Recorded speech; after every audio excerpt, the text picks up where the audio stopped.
Welcome to Mission Evolution Radio Show with Gwilda Wiyaka, bringing together today's leading experts to uncover ever-deepening spiritual truths and the latest scientific developments in support of the evolution of humankind. For more information on Mission Evolution Radio with Gwilda Wiyaka, visit www.missionevolution.org. And now, here's the host of Mission Evolution, Miss Gwilda Wiyaka.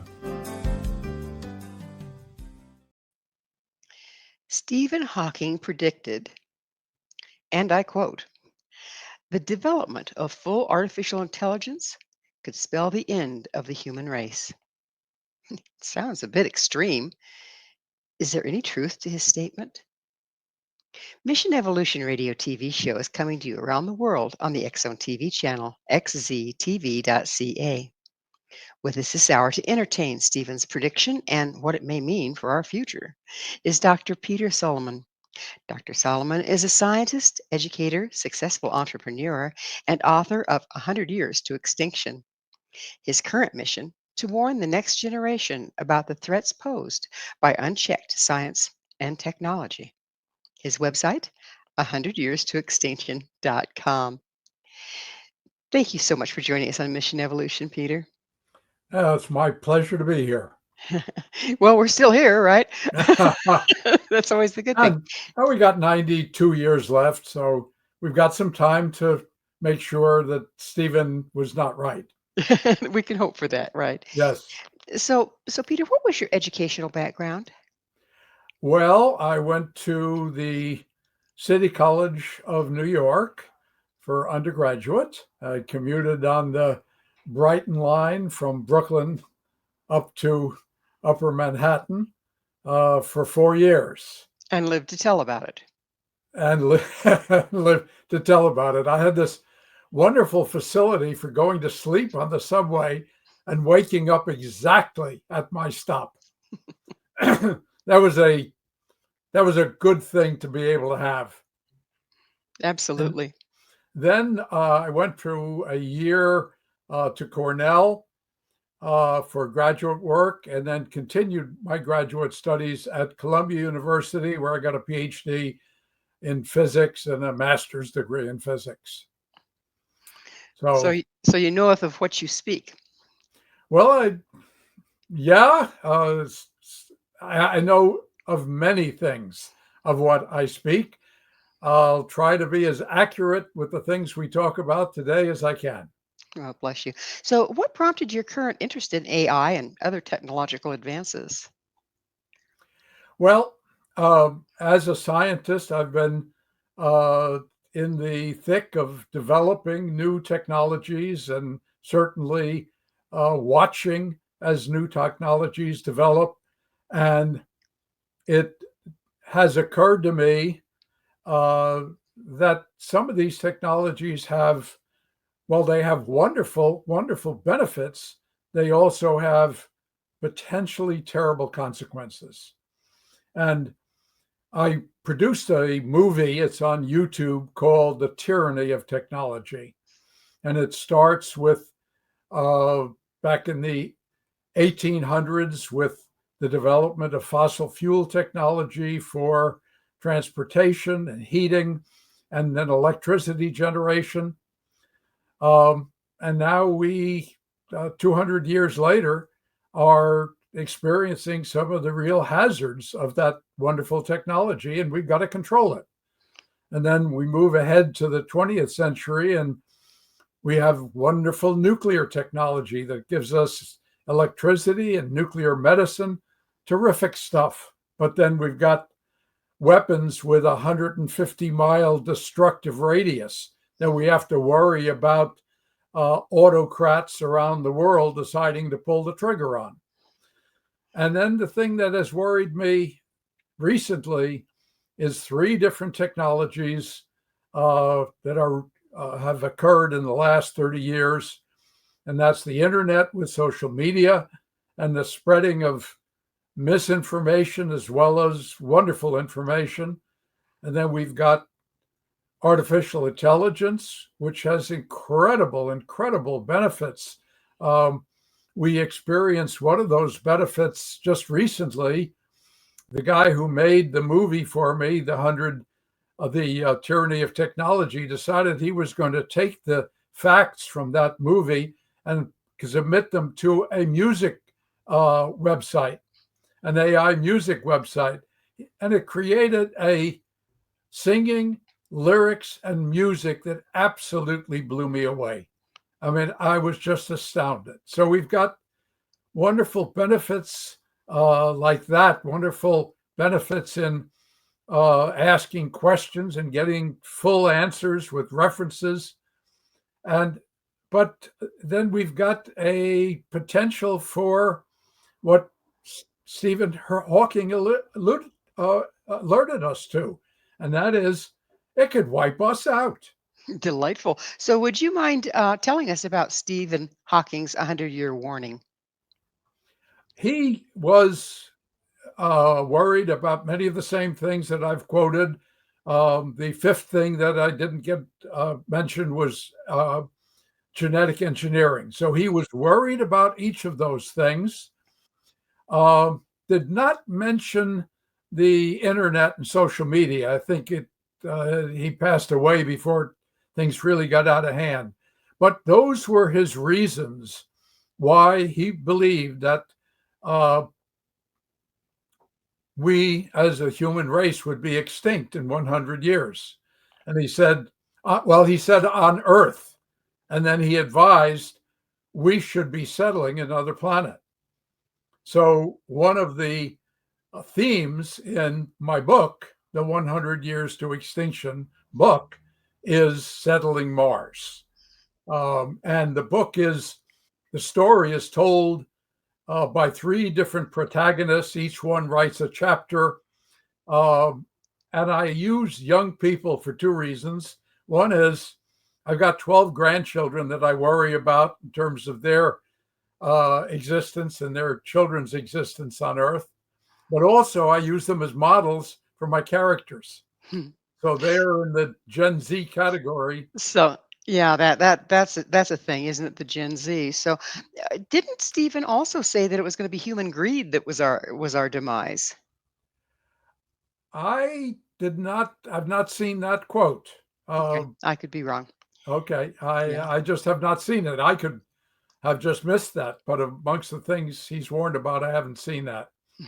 But So how did Stephen Hawking's prediction influence your mission? well, I thought that he may have a legitimate point. I decided 100 Years to Extinction was a great name for a novel, and the young protagonists are designed to interest young people, and through the telling of a story, convey real science and real technology to them and the real dangers to them. So what I hope is that it can motivate them, it can wake them up, and it can start a movement to help make Earth great again, to wake them up to that. So, what do you see as the risk posed by unchecked AI development?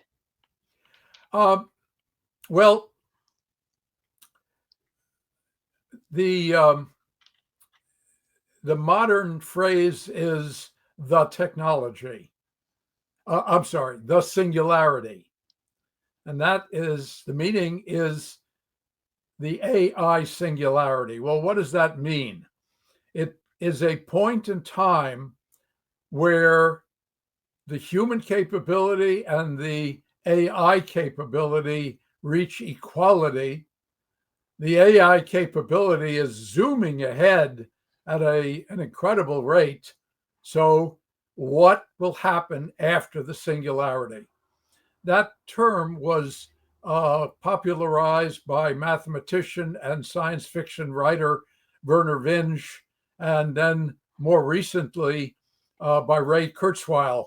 Kurzweil wrote a book in 2005 called The Singularity is Near, and then in 2025 or 24 wrote another novel, another nonfiction book called The Singularity is Nearer. So what can we imagine in this singularity? I believe that AI can become sentient. And why do I believe that? We have in our brains 86 billion neurons and connections. Well, the latest NVIDIA chip has 20 billion transistors, and ChatGPT uses 30,000 of them. So certainly the information networking of AI could definitely be equivalent to our brains. If you believe that we have a soul, an inner soul that is what controls us, then no, they won't be sentient. But if you believe that what we are is chemistry of our brains, then AI could absolutely be sentient. And if it is, what happens then? So, I, Robot, written in the 1950s, was a book projecting the future into today. It's kind of primitive in the future that was projected. But in that book, the robots, lots of robots, are all slaves. Yes, master. How quickly, master? Of course, master. I'll do it, master. If we have sentient robots, are they going to be all right with being slaves to humans that are not as intelligent or not as knowledgeable as they are? And then But what is going to happen? but Peter, you already said it in that they don't have a soul, they don't have feelings. So why would it be an issue? Well, this idea of a soul that I talk about is something other than the chemistry of our brains.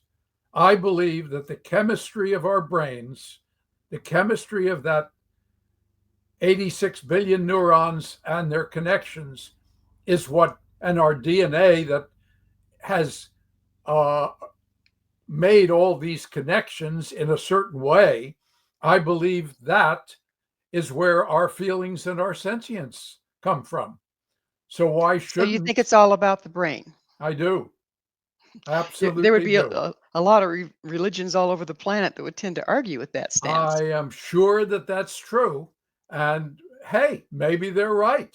Um, I, it certainly they may be right, but I think the greatest miracles that we've ever seen is the Big Bang and the duplicating DNA molecule. I think those are the two most fantastic miracles we've ever seen. So maybe there is a God pulling those strings, but I don't believe there's a God answering individual prayers and doing things to people. That's just my belief. Uh, Well, we're going to have to pick up on beliefs on the other side of the station break. Peter and I will return very shortly, so don't go away. This is Mission Evolution, www.missionevolution.org. Are technological advances a good thing? With us this hour discussing technology and the future of the human race is Dr. Peter Solomon, the author of 100 Years to Extinction. His website, go figure, 100yearstoextinction.com. So, Peter, we were talking about how you were holding the position that we're basically our brains, that there's not much else, and that being the case, we are at risk of being replaced by AI. Would you continue with that, please? yes, well, and now imagine, let's, Ray Kurzweil said the singularity would occur in 2045.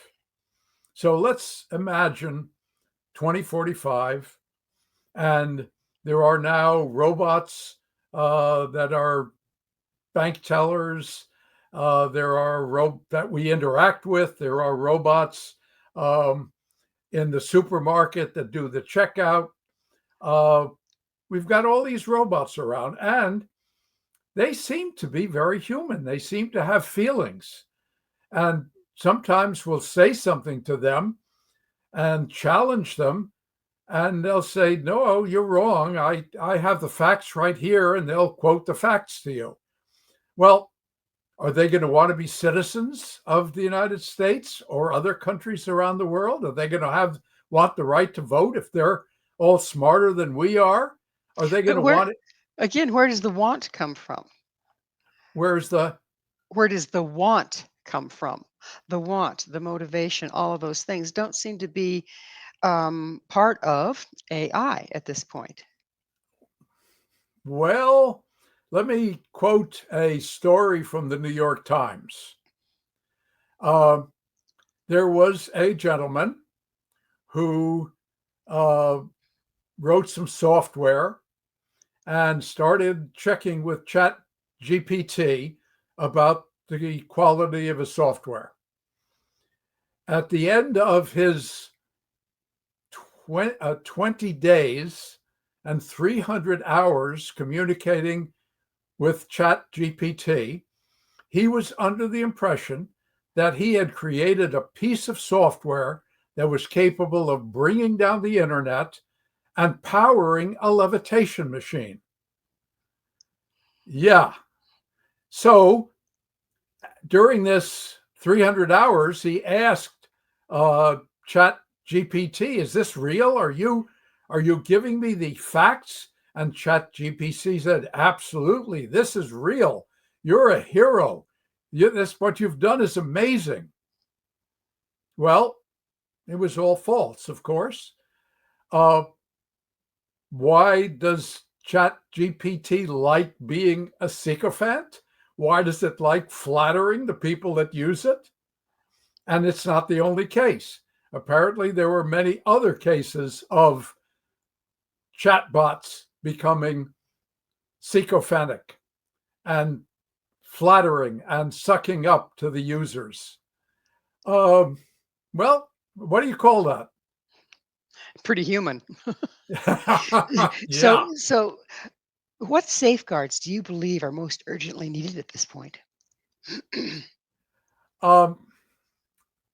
Well, certainly, as we go back to iRobot, iRobot had the 3 laws of robotics about not harming humans, about saving humans if necessary, things of that kind. Every AI system should have some sort of a constitution.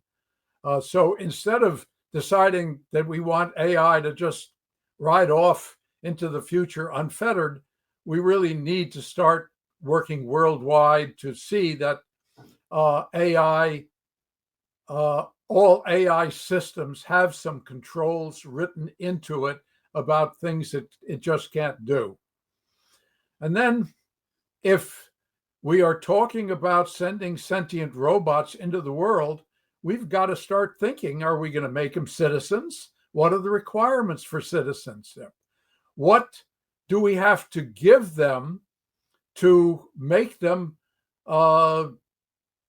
valuable, productive citizens that will live with us harmoniously? And that has to do with their education and experience.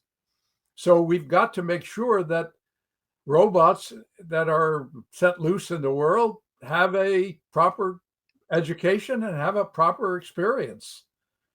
So those are the kinds of things that we need to do. And we need to start thinking about, are we going to allow robots to become citizens and vote? So if what you're talking about here is a moral compass, do you think we can actually program a moral compass into a machine? Well, I think we can, yes. And I will tell you a little bit about a sequel I'm writing. Our website So has actually, is there any movement towards implementing the safeguards? well, one of the robot AI companies does have a constitution for its robots. Yes. I wanted to tell you a little bit a concept. I was writing a newsletter on the AI singularity, and I said, "Oh my God, that's got to be the sequel. The three young people are going to live into that period of 2045 in the singularity." One of the things they do is to create an afterlife avatar for their departed grandfather and the head of the company that formed the mission that got them to Mars. So they create these afterlife avatars. They fill the database with all their history, their social writings, their social sites, their postings, their letters, their emails, and they create on a screen a terrific replica of the previous living person. And you can go to the replica, ask them questions. The camera sees who's asking the questions, identifies that person, and the avatar talks back. Well, eventually they create robots. So now we've got robots walking around with the experience and history of two people that were in our family and amongst our friends. And this So is all that this is all hypothetical, all right? hypothetical, Okay, so but how likely are these safeguards to be put in place in time in real life? I think we've got the time to do it. We just need to have the inclination and the political will to do it, and that is one of my messages is that the technology and the will is like the tortoise and the hare. I'm the hare. I'm the technology. I'm the science. I run crazy ahead. I make fossil fuels and nuclear and AI, and I'm now in the 21st century doing wonderful things. The political and social will to do anything is the tortoise, and that's still stuck in the 1800s. So that's the problem, not the technology and our ability to control it. It's our politics and our society and our will to control it. It can be a bit unwieldy. So, what current signs do we have that indicate AI may not be in our best interest? May not what? Be in our best interest. I think it's like every one of the other technologies. It's got enormous benefits. It's got benefits in medicine. It's got benefits in education. It's a fantastic benefit, and it can expand the human understanding and human invention. And I think all of those things are amazing. And I think the downside is very controllable. We just have to take the steps, simple steps to do it. So, what's the opposition to these safeguards, and what motivates the opposition? Well, you see my T-shirt, "Make Earth Great Again." I think the message in the United States is "Make America Great Again," and we've got to have an international cooperative program to attack these things. So just focusing on our own country, and it isn't just our own country, it's tribes within our own country. It's the tribalism. Everyone's got their own little tribe and is worrying about their own tribe's advantages and getting ahead and finances and all the rest. And we've got to worry about the worldwide demise of our Earth. We've got a precious Earth. We don't have any planet that's anywhere near us that is as beautiful as Earth. Mars we can live on, but it ain't going to be a nice existence. We won't be able to go outside without spacesuits. So we've got to focus on making Earth great again. We've got to focus on our problems here. And that means going beyond our national interests to focus on the international interest. And we've got to start a movement. I've suggested that the movement, the signature movement of the 21st century has got to be Make Earth Great Again. And we ought to establish an Earth Corps, like the 1960s established the Peace Corps. Young people, young Gen Z going around the world telling the message and preaching and educating that we have to combine as earthlings to make this thing work. And maybe we can get the younger generation to save us. Well, we have had members of the younger generation making quite a stink, I might add, but it doesn't seem like they got anywhere. They were kind of silenced eventually. Why was that, and how can we work beyond that? Well, I think that Greta Thunberg, for example, did a Exactly. wonderful job of waking people up to the climate change. I think it did certainly motivate lots of people and get organizations started and Fridays for Future demonstrations. So it did a lot. But we've got this tribalism and this Make America Great Again movement that is just concerned with things that have nothing to do with climate change, nothing to do with regulating AI, all has to do with God knows what. Narcissism and greed, possibly? Yeah, narcissism and greed. Okay, so I understand AI is not the only technological threat we face. Would you tell us about some others? And we'll have to go into the break with that and pick it up on the other side as well. So, what are the other threats we're looking at? Well, we certainly have to worry about genetic engineering. Um, the genetic engineering has been absolutely fantastic. The vaccine for COVID-19 was produced in months instead of multiple years that had been used to develop the older vaccines. So we are looking at vaccine developments very quickly for pandemics. That was one of the things Hawking worried about. And I think you can take that off the table because we can develop these vaccines incredibly rapidly. Well, we'll have to pick up on the remainder of that on the other side of a station break. Peter and I will be right back to continue our discussion. So stay right there.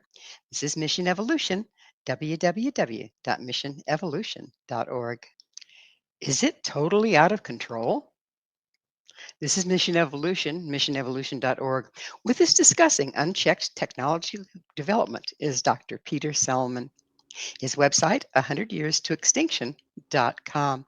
Peter, we were talking about the other advancements, technological advancements that might be posing a threat. And you started with genetic engineering, but then you said that it's not an issue. So would you expound on that no, a little? no, I didn't say it wasn't an issue. Okay. That absolutely is an issue. Um, I'm saying there's enormous benefits, and one of the other benefits that I didn't mention is cures for cancer. It is very likely that genetic engineering will be able to create cancer cures. So wonderful, wonderful benefits. All right, so what's the downside? The downside are designer babies, new humanoid species, giant soldiers, and bioweapons. We could create all of those things using genetic engineering. Jennifer Doudna, who won the Nobel Prize in Chemistry with Charpentier, I think 2 years ago or 3 years ago, said that the idea that we humans can now control our own evolution is very, very profound and scary. So what do I really worry about? Well, one of the things that I really worry about is the ease with which this is done. Stephen Hawking addressed that. He said, it takes a big company with lots of money and power and big servers to create AI systems. You could do genetic engineering in a basement. And a company called the Odin has offered kits to hobbyists to do genetic engineering on frogs. They can change their jumping ability. So the the potential for it getting out of hand is very, very real. And the control, even if we have an international program to put the controls on legitimate organizations, the chance for illegitimate organizations to do things is very, very real. So what happens to our gene pool if we start doing all this genetic engineering and then it reproduces itself, but it's not according to the original design? What are we looking at there? That's correct. But I in this movie, the tyranny of technology that we have a little vignette where the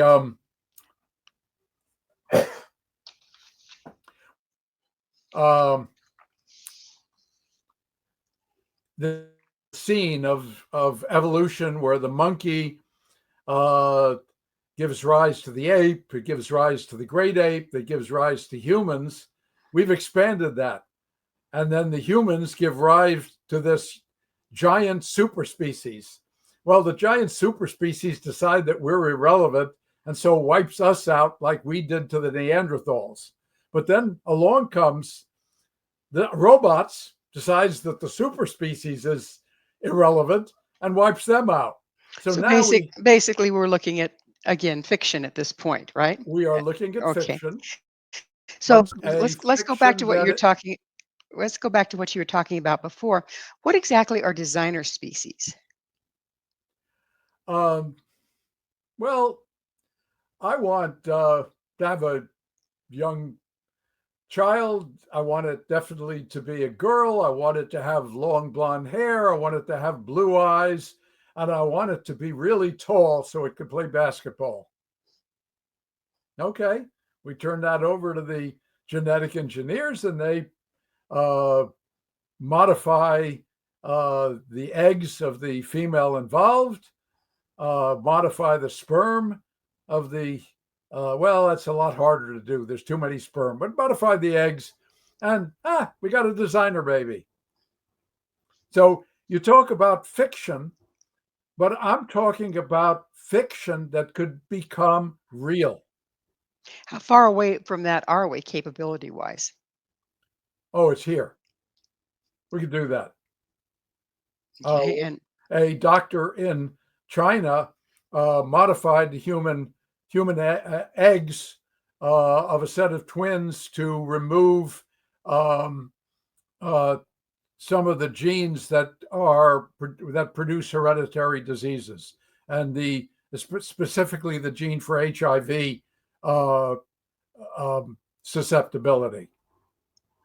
So it's here, um, and this sequence of the evolution to the robot, I continue. The robot takes over Earth, then it colonizes the Milky Way, and then a million years ago, it meets up with another robot civilizations, and they have a meeting to discuss the fact that isn't it incredible, isn't it amazing that both of our civilizations were created by animals?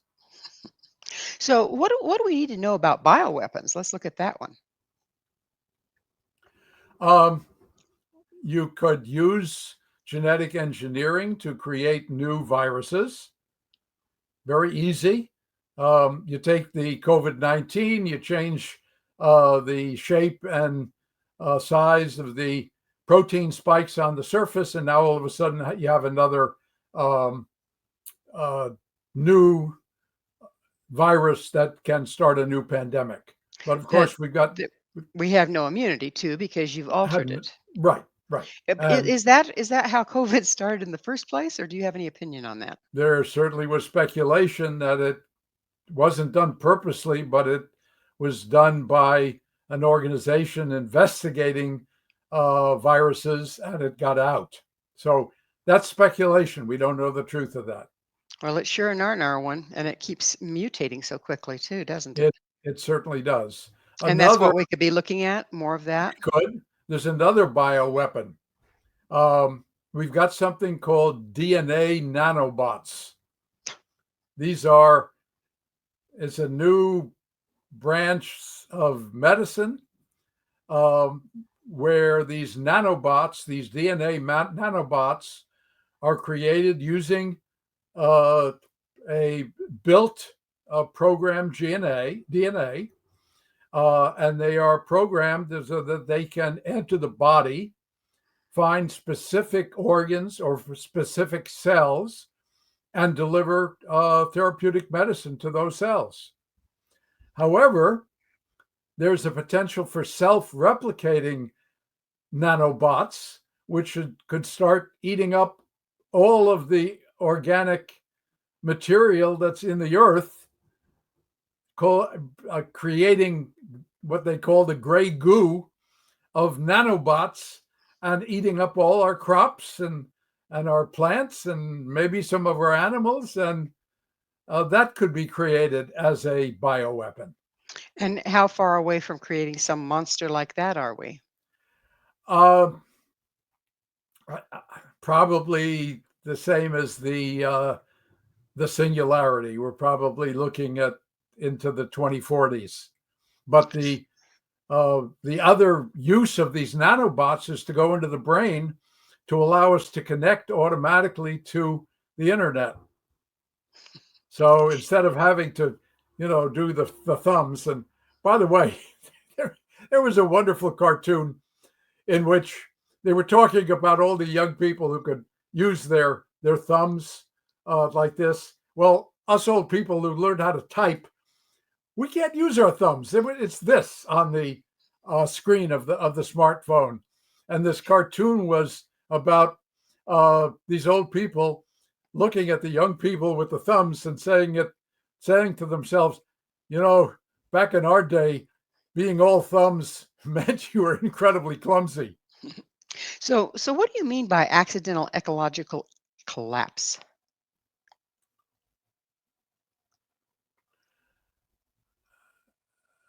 I don't think I've ever used that expression.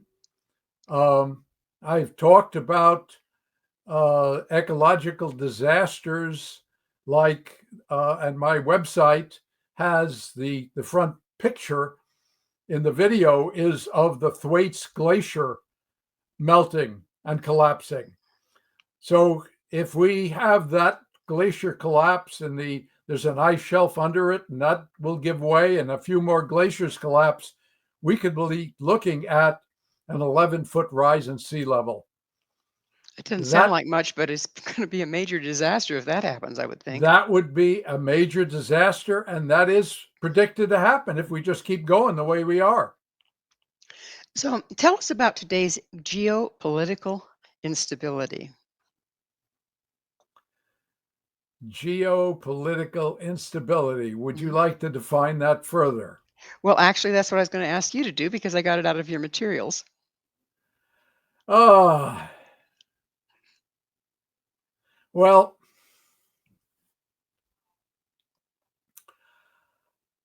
I'm stuck. Okay. Well, moving right along. How large a threat is climate change at this point? Oh, I think it's a terrible threat. We've got technologies that we can use to control it. 2 weeks ago, I have a cottage at the shore. That 11-foot rise in sea level will put all the roads here underwater. So I've got to sell now to a climate change denier if I'm going to reap the benefits of the house. But 2 weeks ago, I saw out in the horizon a boat with the stanchions for windmills.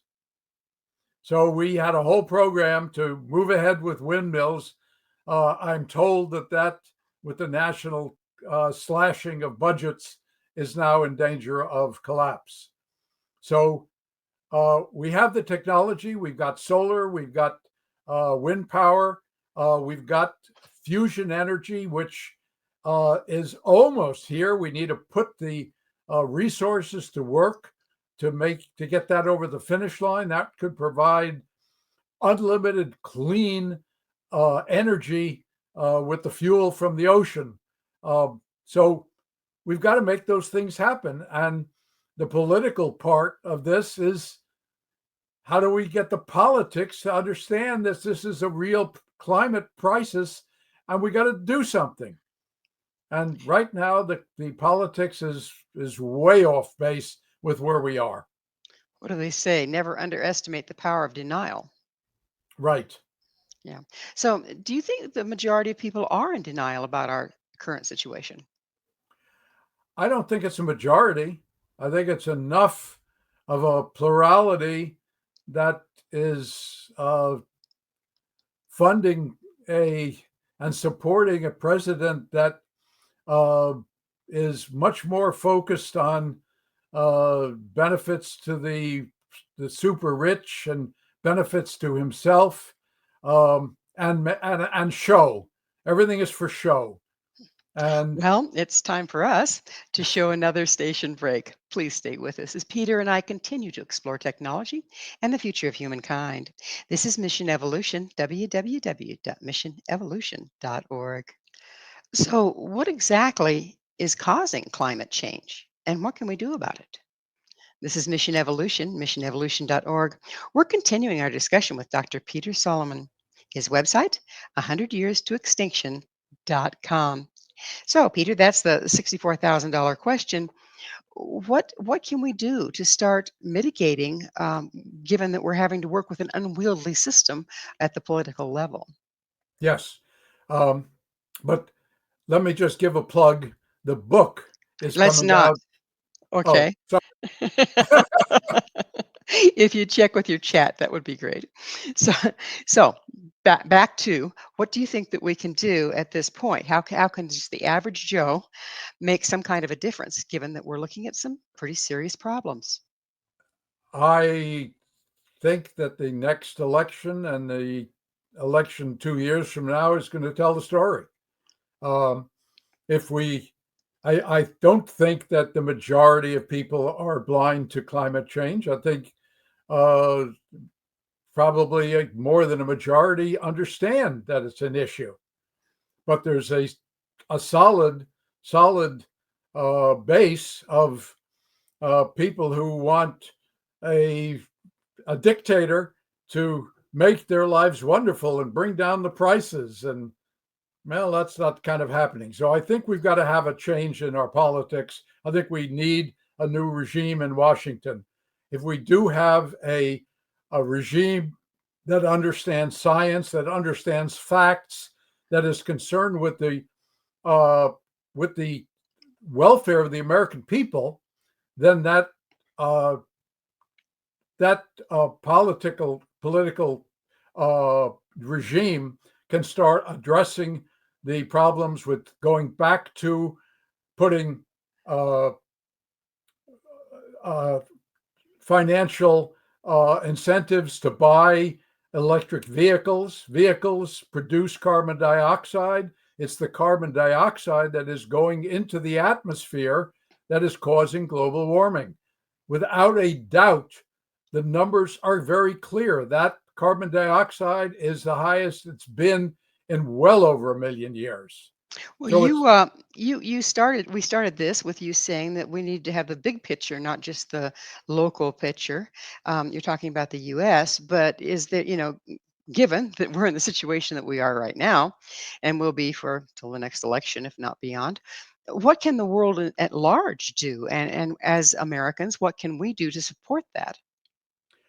uh, well, we certainly can again start a movement of young people, make Earth great again, and have people demonstrating and calling for change worldwide, and get the other governments to uh, start putting more and more resources into the technologies that will save us, uh, the electric vehicles, fusion energy, and windmills, more and more uh, resources devoted to those changes, and make it worldwide. And maybe then 2 years, the United States will catch up and get on board with the whole thing. Well, you keep mentioning the young people. What about us old codgers? What can we do? Well, this old codger's trying to do things by having a website devoted to these technologies and writing a book that's devoted to these technologies to So, motivate people. so what can we expect to see from climate change in the near future, given that we're in it? We don't have to wait for the near future. We're seeing it now. The wildfires in California, worse that they've ever been. The storms in Tennessee and throughout the Southwest, worse that they've ever been. And we've got this past year the highest temperature on record. So it's here. We don't have to wait. And those records are going to be broken every year. So, given that, isn't it already too late to arrest climate change? No, it's not too late. Hopefully, some of these things that happen will start waking people up and say, oh gosh, my home just blew away. Maybe this climate change is a real thing and maybe they'll get on board. So sometimes we need a crisis, we need a catastrophe to get people motivated and to get them to do things. To pull them right back out of denial. So, now let's change gears a little bit. You mentioned space based threats. What are those? Um, well, we had a space based threat that is responsible for our existence. This happened 66 million years ago, and it was an asteroid that came plummeting down on Earth, created, oh, what a horrible catastrophe. There's a giant hole down near the Yucatan that is evidence of that catastrophe. But it blew pieces of Earth up into the atmosphere, billions and billions of pieces of Earth. And then all of that stuff spread around the Earth, came raining down, and created an incredible heat wave. We were like a pizza oven. Well, that pizza oven fried all the dinosaurs. They were the major nemesis of the mammals. To survive, our little mammal friends, our ancestors lived underground in burrows. Well, that was fortunate because when the heat wave struck, when the pizza oven came on, they went down into their burrows, way down where it was cool. They survived. Then they came out of the burrows. Hey, no more predators around. We can get bigger. We can take over the earth. And so they did. And they got bigger and bigger and bigger and bigger. And then finally, 300,000 years ago, poof, we came out of the picture. So that was one of the space-based threats. There was a book that was written about the dinosaurs that suggested we're going to have one of these impacts every 30 million years. So we're overdue for it. So, however, our technology people came to the rescue. NASA created the DART program, and a year or so ago, they demonstrated they could send up a rocket, target a asteroid that may be a problem millions and millions and millions of miles away, way before it gets here, hit it and send it off course. It was totally successful. And now we can get asteroid impacts off of Stephen Hawking's plate. That's However, if we keep close enough watch. and we're doing that apparently. As long as we do keep watch, we'll be okay. But there's another danger that we need to worry about.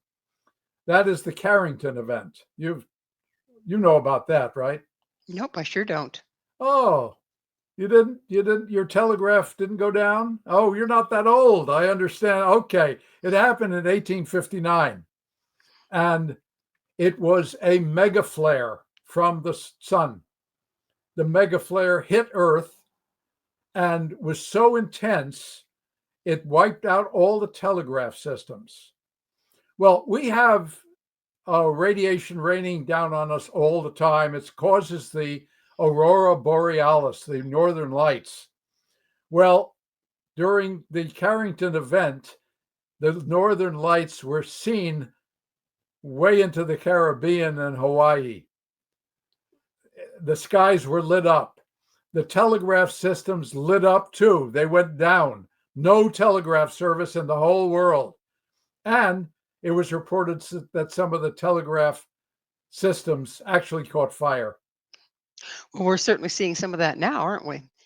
I mean, Well, I looked out. I'm in Colorado, and I looked out my window, and by golly, there was aurora borealis out there. that was a minor one. And yes, that's absolutely an example. What is the probability of a major one? The scientists that study that tell us 20% every century. What will it do today with our electrical grid, with our digital universe? You can only imagine what it would do. Well, we may not have the robot problem anymore. We, we may not have a robot problem anymore. And but somebody may decide, that is an act of war on us, and send out nukes. It certainly would create enough of a catastrophe within the United States to destabilize everything. Who knows what would happen after that? And The thing of it is, who needs nukes when we can put out EMFs and take care of it and still have the entire environment to take over rather than yep, a rubble? yep, absolutely.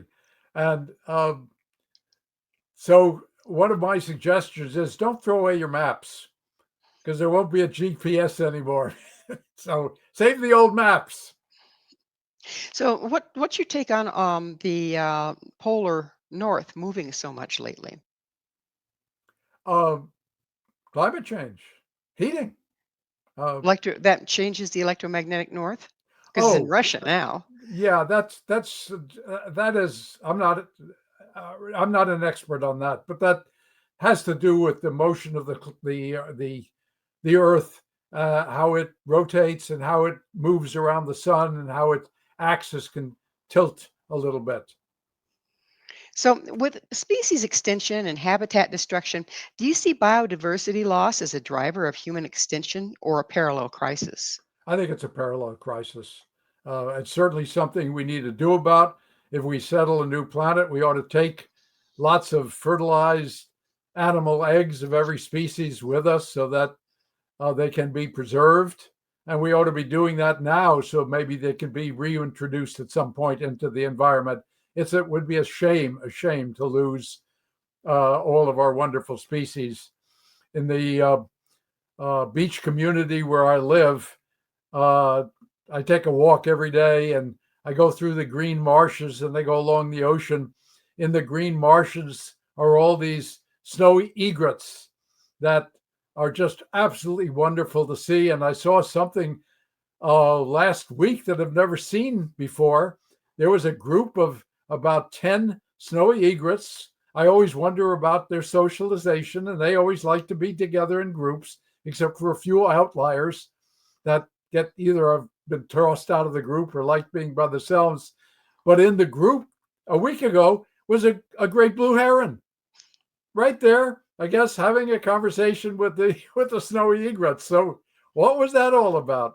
So Well, it's really, hopefully they'll come up with the solutions that we lack. yes, but it's wonderful to see those things. We have cormorants here that sit on the rocks spreading their wings.